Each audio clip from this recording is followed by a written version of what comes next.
नमस्कार, ये आकाशवाणी शिमला है। अब आप प्रभा शर्मा से प्रादेशिक समाचार सुनिए। आज के मुख्य समाचार। मुख्यमंत्री ने कांगड़ा जिले के इंदौरा में 161 करोड़ रुपए की विकास परियोजनाएं लोगों को की समर्पित। केंद्र सरकार ने कोरोना योद्धाओं के लिए प्रधानमंत्री गरीब कल्याण बीमा योजना की अवधि बढ़ाई। केंद्रीय कृषि मंत्री नरेंद्र सिंह तोमर ने सभी राज्यों को बीज व उर्वरक से जुड़ी मांग को पूरा करने का दिया आश्वासन। और प्रदेश के कई भागों में अगले 3 दिन अंधड़ के साथ वर्षा की संभावना। लाहौल स्पीति में फिर हल्का हिमपात, किन्नौर में लंबे समय बाद हुई वर्षा। अब समाचार विस्तार से। मुख्यमंत्री जयराम ठाकुर ने आज कांगड़ा जिले के इंदौरा विधानसभा क्षेत्र का दौरा किया और इलाके में 161 करोड़ रुपए की विकास परियोजनाएं जनता को समर्पित की व अनेक योजनाओं के शिलान्यास किए। बाद में इंदौरा में एक जनसभा को संबोधित करते हुए उन्होंने इंदौरा में अग्निशमन उपकेंद्र, सुघबटोली में प्राथमिक स्वास्थ्य केंद्र और बडूखर स्वास्थ्य केंद्र को सामुदायिक स्वास्थ्य केंद्र में स्तरोन्नत करने का ऐलान किया। इसके अलावा जयराम ठाकुर ने इलाके के अनेक स्कूलों का दर्जा बढ़ाने और कंदरौड़ी पशु औषधालय को अस्पताल बनाने की घोषणा भी की। मुख्यमंत्री ने कहा कि राजकीय महाविद्यालय इंदौरा में रसायन शास्त्र की कक्षाएं शुरू की जाएंगी और क्षेत्र में चीनी मिल स्थापित करने के प्रयास किए जाएंगे। उन्होंने कहा कि वर्तमान राज्य सरकार ने कोरोना महामारी के बावजूद विकास की गति को रुकने नहीं दिया और हर वर्ग को लाभ पहुंचाने का काम किया है। मुख्यमंत्री ने आरोप लगाया कि कांग्रेस पार्टी ने लंबे समय तक सत्ता में रहने के बावजूद समाज के कमजोर वर्गों के कल्याण के लिए कोई कदम नहीं उठाए। उन्होंने कहा कि राज्य सरकार द्वारा हाल ही में लिए गए निर्णय के अनुसार घरेलू उपभोक्ताओं को 125 यूनिट तक मुफ्त बिजली दी जाएगी, जिससे लाखों उपभोक्ता लाभान्वित होंगे। सांसद किशन कपूर के अलावा मंत्रिमंडल के सदस्य सरवीण चौधरी, बिक्रम ठाकुर और सुखराम चौधरी भी इस मौके मौजूद रहे। केंद्र सरकार ने स्वास्थ्य क्षेत्र के कोरोना योद्धाओं के लिए प्रधानमंत्री गरीब कल्याण पैकेज बीमा योजना को और 180 दिन के लिए बढ़ा दिया है। स्वास्थ्य मंत्रालय ने कहा है कि स्वास्थ्य कर्मियों के आश्रितों को संपूर्ण सुरक्षा देना जारी रखने के उद्देश्य से ये निर्णय लिया गया है। इस संबंध में एक पत्र सभी राज्यों और केंद्र शासित प्रदेशों को जारी कर दिया गया है।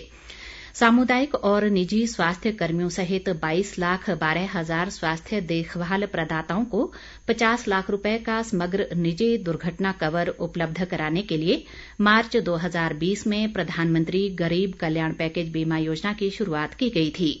अब तक ऐसे 1,905 स्वास्थ्य कर्मियों के दावों का निपटान हो चुका है, जिनकी कोविड से जुड़ी ड्यूटी के दौरान मृत्यु हो गई थी। तकनीकी शिक्षा मंत्री रामलाल मारकंडा ने कहा है कि लाहौल स्पीति जिले में लगभग 12 करोड़ रुपए की लागत से जसरथ पुल का निर्माण कार्य जल्द शुरू किया जाएगा। जिले के अनेक स्थानों पर आज जन शिकायतों का निपटारा करने के बाद उन्होंने जसरथ में सिंचाई के लिए पाइप का प्रावधान करने की घोषणा की। भाजपा अनुसूचित जाति मोर्चा के राष्ट्रीय अध्यक्ष लाल सिंह आर्य ने कहा है कि प्रधानमंत्री नरेंद्र मोदी ने गरीबों के कल्याण के लिए अनेक योजनाएं चलाई हैं, जिनका उन्हें सीधा लाभ मिला है।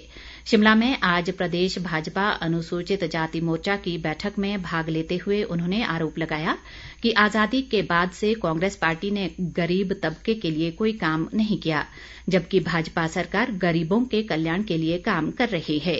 आर्य ने कहा कि प्रदेश में अनुसूचित जाति वर्ग की 29% आबादी है और संगठन में अनुसूचित जाति मोर्चे की अहम भूमिका है। प्रदेश भाजपा अध्यक्ष सुरेश कश्यप, मोर्चा के राष्ट्रीय महासचिव संजय निर्मल, स्वास्थ्य मंत्री राजीव सैजल, सांसद सिकंदर कुमार और पूर्व सांसद वीरेंद्र कश्यप ने भी बैठक में भाग लिया। मोर्चा की राष्ट्रीय पदाधिकारी बैठक कल शिमला में होगी। प्रधानमंत्री सुरक्षा बीमा योजना और प्रधानमंत्री जीवन ज्योति बीमा योजना में महिलाओं के पंजीकरण के लिए ऊना जिले में एक अभियान चलाया जा रहा है। राज्य वित्त आयोग के अध्यक्ष सतपाल सत्ती ने बताया कि सुरक्षा बीमा योजना के लिए आयु सीमा 18 से 70 वर्ष, जबकि जीवन ज्योति बीमा योजना के लिए 18 से 50 वर्ष तय की गई है। उन्होंने कहा कि ऊना विकासखंड की 15,000 महिलाओं का निःशुल्क बीमा किया जाएगा। इन योजनाओं के तहत 2 लाख रुपए तक का बीमा लाभ दिया जाता है। केंद्रीय कृषि और किसान कल्याण मंत्री नरेंद्र सिंह तोमर ने कृषि क्षेत्र में रासायनिक उर्वरकों के उपयोग में कमी लाने के लिए जैविक और प्राकृतिक खेती को बढ़ावा देने की जरूरत पर बल दिया है। उन्होंने कहा कि सरकार देश में जैविक और प्राकृतिक खेती को बढ़ावा देने के लिए मिशन मोड पर काम कर रही है। नई दिल्ली में राष्ट्रीय कृषि खरीफ अभियान सम्मेलन 2022 के उद्घाटन अवसर पर उन्होंने कहा कि देश में 38 लाख हेक्टेयर क्षेत्र में जैविक व 4 लाख हेक्टेयर क्षेत्र में प्राकृतिक खेती हो रही है। कृषि मंत्री ने कहा कि सरकार मृदा स्वास्थ्य देखभाल योजना को कार्यान्वित कर रही है, जिसके अंतर्गत 22 करोड़ मृदा स्वास्थ्य कार्ड किसानों को जारी कर दिए गए हैं। नरेंद्र तोमर ने राज्यों को आश्वस्त किया कि केंद्र सरकार बीजों और उर्वरकों की उपलब्धता से जुड़ी उनकी मांगों को पूरा करने में सभी प्रयास करेगी। राज्य कर व आबकारी विभाग ने कोरोना महामारी की दूसरी व तीसरी लहर के बावजूद पिछले वित्त वर्ष के दौरान कुल 8,403 करोड़ 70 लाख रुपए का राजस्व एकत्र किया है। विभाग के एक प्रवक्ता ने बताया कि ये वर्ष 2020-21 में एकत्र कुल राजस्व से लगभग 19% अधिक है। प्रवक्ता ने बताया कि विभाग के अधिकारियों ने राजस्व एकत्रीकरण के लिए जमीनी स्तर पर कार्य किया, जिसके फलस्वरूप ये संभव हुआ है। आजादी की 75वीं वर्षगांठ के उपलक्ष्य में आकाशवाणी केंद्र शिमला के समाचार एकांश द्वारा अमृत महोत्सव क्विज के तहत पिछले कल पूछे गए सवाल सिरमौर का पझौता आंदोलन किस वर्ष हुआ था का सही उत्तर है वर्ष 1942। सही उत्तर देने वाली विजेता हैं चौड़ा मैदान शिमला की डॉक्टर सोनिया कश्यप। विजेता का चयन लकी ड्रॉ से किया गया है। विजेता को हिम ऊर्जा के सहयोग से पुरस्कार और प्रमाण पत्र प्रदान किया जाएगा। राज्य के निचले व मैदानी इलाकों में इन दिनों भीषण गर्मी का सामना करना पड़ रहा है। ऊना, बिलासपुर और सिरमौर सहित कई जिलों में अधिकतम तापमान 40 डिग्री या इससे अधिक दर्ज किया जा रहा है। लाहौल स्पीति जिले की ऊंची चोटियों पर आज शाम हल्का हिमपात हुआ, जबकि निचले क्षेत्रों में वर्षा हुई। उधर किन्नौर जिले में भी लंबे समय बाद आज शाम तेज वर्षा हुई। मौसम विभाग ने अगले 3-4 दिन प्रदेश में तेज हवाओं के साथ वर्षा की संभावना जताई है, जिससे लोगों को बढ़ती गर्मी से कुछ राहत मिल सकती है। विभाग ने 20 से 22 अप्रैल तक प्रदेश के निचले व मध्य पर्वतीय क्षेत्रों में कहीं कहीं अंधड़ के साथ वर्षा की चेतावनी जारी की है। इसके अलावा ऊपरी इलाकों में भी वर्षा के आसार हैं। प्रधानमंत्री नरेंद्र मोदी रविवार 24 अप्रैल को आकाशवाणी के माध्यम से मन की बात कार्यक्रम के तहत लोगों से अपने विचार साझा करेंगे। प्रधानमंत्री ने कहा है कि लोग MyGov और नमो ऐप पर सुझाव भेज सकते हैं या 1800-117800 पर अपने विचार रिकॉर्ड करा सकते हैं। फोन लाइनें 22 अप्रैल तक खुली रहेंगी। इसके अलावा 1922 नंबर पर मिस्ड कॉल से मिलने वाले लिंक पर SMS के जरिए भी सीधे प्रधानमंत्री तक सुझाव भेजे जा सकते हैं। प्रदेश में आज कोरोना के 14 नए मामले आए हैं, जबकि 14 लोगों ने इस महामारी से जंग जीती है।